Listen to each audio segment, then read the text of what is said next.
holds up. So that good rush gets out of the game real quick, and the pocket gets a little cleaner for you. So, but it was a point of emphasis. It looks like we made some strides, but to me right now, we popped the pads, and right now is when the passing game can take off.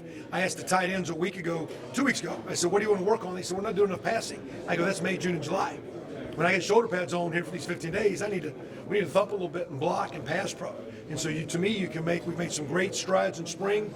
The coaches get removed when the ball's out, but I think those kids can have huge jumps in the passing game, can really keep moving these next 3 months. Coach, are you going to coach from the press box this season, or are you going to coach from the field? Hadn't talked about it. I think it's better from the box, but what Coach says, what Coach Day thinks, sometimes, as a quarterback guy, he might want to see coverages, but sometimes talking to JT eye to eye is a little bit better. So we'll, right now we're on the field all the time.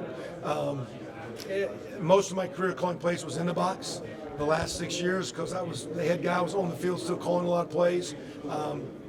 We'll wait and see and discuss with Coach. That's a long way out. And also, it'd be a discussion with Coach Day and what he thinks is best for what he wants to see, but also communicating with the quarterbacks, communicating with the receivers. And obviously the benefit, you can see the field better from the box. You can just talk more about that and the benefits of coaching from Yeah, and it's calmer. Like today, I actually jacked a couple calls up language-wise because you're done flipping things in your hand, and like up there, you can really sit down and write and see. You can see coverage, but it's a little bit more calm. Also, in my world too, because you're coaching tight ends, if you need to talk to a player, it's a one-on-one conversation, so you can get him on the headphones. When I used to coach offensive line, you wanted to be on the field because you want to have a conversation that 2 or 3 or 4 people could hear.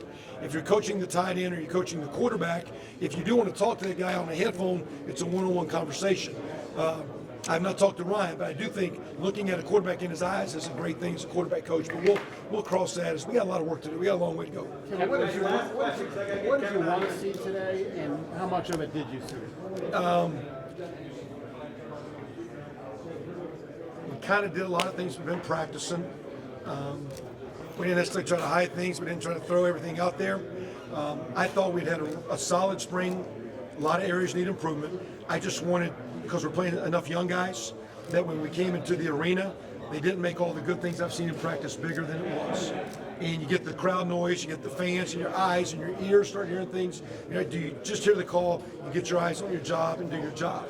And so like with Luke Farrell and A.J. Alexander in my position, or with DeMario and some of those backs or young receivers, young quarterbacks, young linemen, a couple of old linemen, hey, do you just go back and do the things that we've been coaching do? And when we watch tape, that'll be the interesting thing. Did they make the day because it's a game, bigger than it was, or they carry what's been a lot of good fundamental work to the field today? Great, Coach. Thanks, guys.